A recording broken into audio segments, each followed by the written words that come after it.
Is there any other council that would like to speak for a second time? Councilman Beauchamp. I do agree with Councilman Kenoir about some of the process. I was a little bit not enamored on how it went regarding getting information back to us. But as you know, one of the scenarios with the pipeline went away and then it was trucking was a different game in my opinion.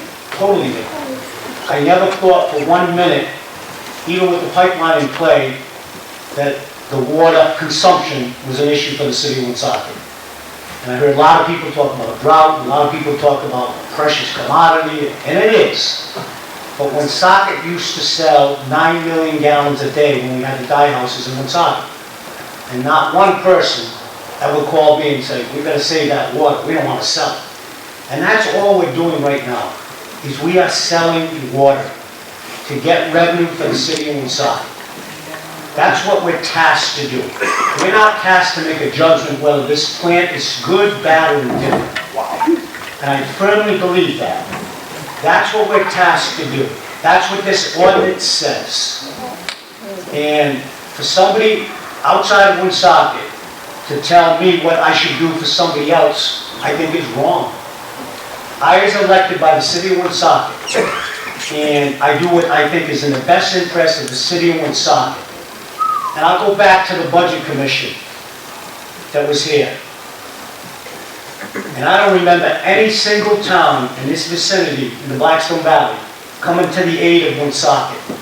And I'm sorry I feel this way, but I do. Being 9 years on the council and making tough decisions for people that were losing their houses and people that were making decisions between medication and their house and their food or whatever. That's what we were tasked to do. And this money will bring relief to those people. But I never had any city or town come to me or even have a dialogue. I don't mind offering anything. A dialogue about how we can help you in something. But I heard a lot of people say to me, "You got to help Bargle. You got to help Rhode Island." I don't believe all the environmental stuff. Some of it may be true. A lot of it, I think, was misinformation. So I believe this plant is going through, and I concur with Councilman Kenoir. I'm looking at the red line agreement that he sent, and I give him a lot of credit for spending that time on it. Why wasn't there any answers to this? Why weren't we getting any feedback on any of these, Mr. Russo? Did you get a copy of this? I did. Okay. I asked for 3 forms of meetings. I'm sorry? I asked for a meeting in 3 different ways. I got no meeting. Okay. You were sent this electronically, I assume? Sure was. So you couldn't have mocked up some of this and said, this is acceptable, this is not. This is acceptable, this is not. No? I needed a meeting to explain why some of it wasn't acceptable, some of it wasn't financeable. I needed to face-to-face with somebody, and I tried 3 different ways. But you need us to decide by tomorrow or the next day based on, see, that's the process that he was talking about that I get a little upset with. I have, first of all, we may end up agreeing to disagree at the end of the night, but one thing I can fully agree with everybody, that 2 days after you were inaugurated, you gave us the time, you gave us and we continue to work at it. The only thing I'm disagreeing with is we're coming down in a tight time frame to trying to tune up a final agreement. And you asked me, how come you got no response? The only thing I'm telling you is, you got a response. I asked 3 different ways for a meeting. Because it's the type of agreement you need to sit across from the table and try to hammer something out. So if and I don't see the vote going in favor of this, but say, hypothetically, the vote was in favor to sell water. Is this agreement that we have in front of us binding or not? Yeah, the agreement you have marked up by Councilman Kenoir? The agreement that we got from him last Friday. From Friday would be, yeah. Well, see, that's a problem. That's a problem with me. I think it's a problem with everybody here because from what I understand is if this vote was in the affirmative, this still agreement can be worked out. The T's can be crossed, the I's can be dotted as far as how many gallons, how many trucks, money. I mean, I don't think the money issue is ever going to change. I think the money issue is what it is. it. I mean, I can answer the question if you want me to. Okay. On the money part, you're right, what we presented on Friday, we're not authorized to pay any more than that. And that was one of the things that came back in that draft, is that the money went up almost 80%, so I can't do that. So the money's the money. Okay. The next thing is, we had agreed to limitations on gallons per day.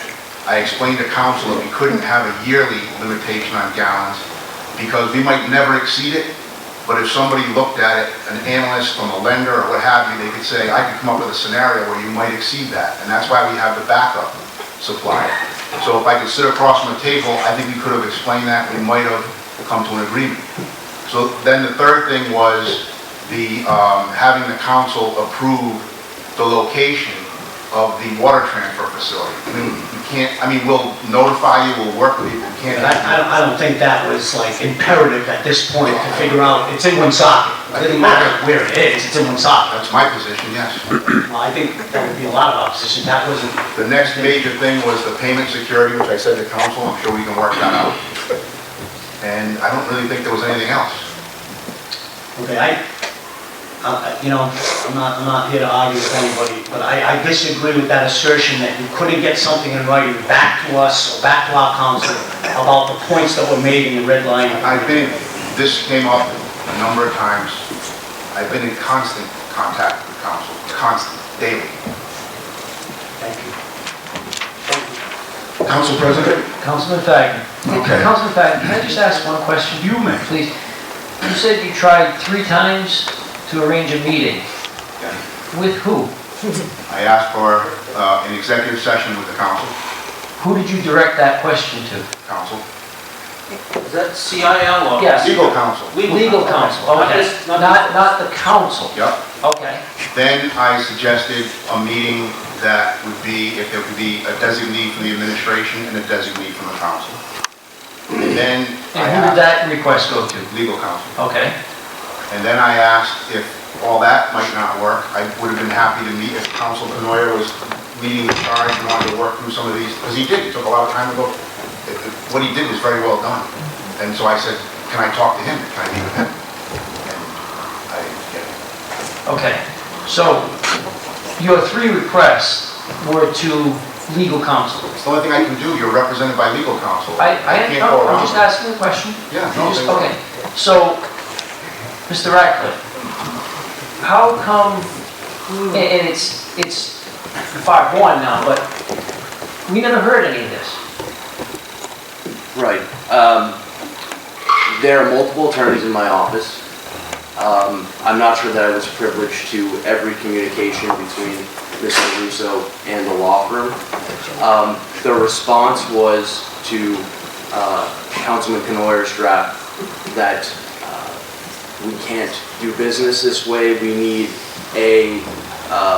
essentially a consolidated comments from the council in order to move the process along. And we've reached out to the council at one point or another to take those comments in, to provide them to Invenergy with the opportunity to negotiate the contract and advance the contract. Unfortunately, with the time frame of only a few days, that hasn't been able to come to fruition. And so that's where we find ourselves at. Okay, no, I just wanted to be clear, and Councilman Bochamp, I didn't want to interrupt you, but when I hear 3 times, I've never heard of a request for any type of dialogue. So I just wanted to clarify that. That discussion was never between you and the city council. No, I don't think. True. No, that's just, And it's difficult to work in a group like this because there's open meeting, I mean, it can be cumbersome. It's not your fault, it's not council's fault. They've been very responsive. Okay. How it's been. okay, Councilman Geiger.